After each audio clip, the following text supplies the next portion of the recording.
인지신경과학자 메리언 울프가 쓴 책 읽는 뇌는 한마디로 독서 자연사를 다룬 책이다.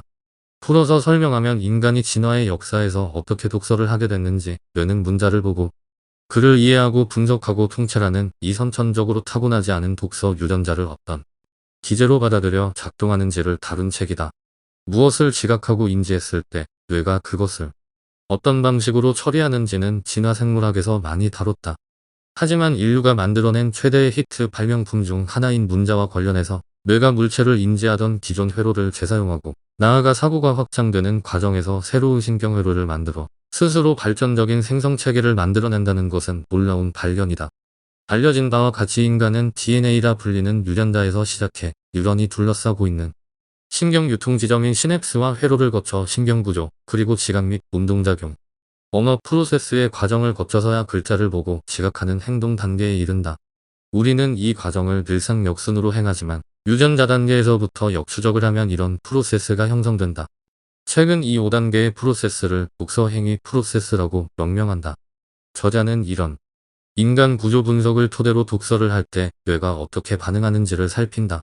이에 따르면 정상 뇌의 경우 독서를 할 때 좌뇌가 활성화돼야 한다. 그런데 독서에 장애를 겪는 이른바 난독증의 경우는 후두엽과 측두엽이 가장 크게 활성화되고 더불어 우뇌가 활성화 된다는 것을 브레인 스캐닝 상에서 확인할 수 있다. 저자는 여러 과학적 근거들을 통해 난독증의 경우 정상과 달리 우뇌 측두엽이 가장 크게 반응하는 것은 좌뇌가 활성화되지 않는 반대급부라는 점을 진단하면서 한편으론 난독증이 세상의 오해와 달리 아주 창의적이고 공감각적인 능력이 뛰어난 결과라는 점을 강조한다. 참고로 난독증을 가졌지만 창조적으로 성공한 위인들은 레오나르도 다빈치, 아인슈타인 등이 있다. 난독증에 대한 오해를 풀어준 것 외에 또 한 가지 충격적인 것은 글을 배울 때 밟게 되는 일련의 독서 프로세스, 물론적 프로세스, 의미론적 프로세스, 통사적 프로세스, 형태론적 프로세스, 활용론적 프로세스, 개념화 프로세스에 있어 학습 순서를 제때에 제대로 밟아야 한다는 점이다. 아이가 태어나 말을 처음 알아듣게 되면 이후 말과 글의 대응관계를 단어를 통해 처음 배우게 되는데 이 시점부터 아이는 서서히 독서 회로를 생성해 나가게 된다. 그러니까 독서를 통해 우리가 지각한 정보를 기억하고 유추하고 분석하고 기획하고 통찰하는 능력 등은 순전히 후천적으로 개발된다는 얘기인데, 어려서부터 이런 문직성을 잘 개발해두면 독서 발달 정도에 맞춰 두뇌 시스템이 점차 통합되고 동기화되어 점점 유창한 독해력과 연관 능력을 갖게 된다는 것이다. 문명화된 인류가 어떤 과정을 거쳐 문자를 발명하고 독서를 배우게 되었는지, 그것을 가능하게 한 인간 두뇌의 정체는 무엇인지, 그리고 반대로 그 모든 것이 불가능한 사람들의 뇌는 무엇이 다른지를 설명하는 것이 책의 큰 줄기이다. 다만 이것은 책의 구성일 뿐이고 저자의 실제 문제의식은 조금 다르게 풀이할 수 있을 것 같다. 첫째는 난독증에 해당하는 아이들이 적합한 교육을 제공받지 못하고 그에 따라 그들의 잠재력이 올바르게 발휘되지 못하는 교육의 현실이다.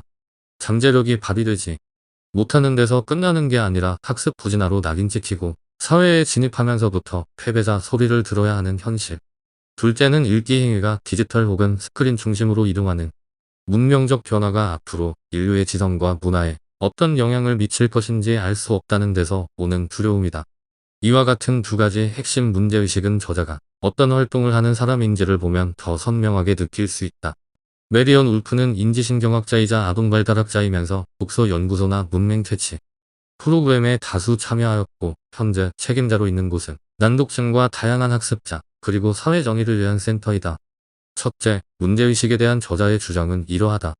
눈으로 보고도 글을 제대로 읽어내지 못하는 것은 두뇌의 능력이 다름의 결과이지 절대 그 사람의 지능이 부족하다는 의미가 아니다. 둘째, 문제의식에 대한 저자의 입장은 우려 섞인 낙관론이다. 독서하는 뇌를 통해 연마된 능력이 모니터 앞에 꼼짝 않고 앉아 글을 읽는 신세대 디지털 네이티브 안에 형성되고 있는 능력으로 대치될 경우 우리가 상실할 수 있는 것은 무엇인가? 라는 점에서는 저자의 우려를 읽을 수 있고, 인간의 의식에 필요한 모든 역량을 갖춘 분석적이고 추론적이고 타인의 관점을 수용하는 독서하는 뇌와 디지털 마인드셋에 민첩하고 다기능적이고 복합적이고 정보통합적인 역량은 절대로 상호 배타적인 나홀로 왕국에 갇혀 있을 필요가 없다. 우리 사회의 아이들 대다수가 둘 이상의 구술 언어 사이에서 코드 변환을 배우고 있다. 는 부분에서는 그럼에도 견지하려는 낙관론을 느낄 수 있다.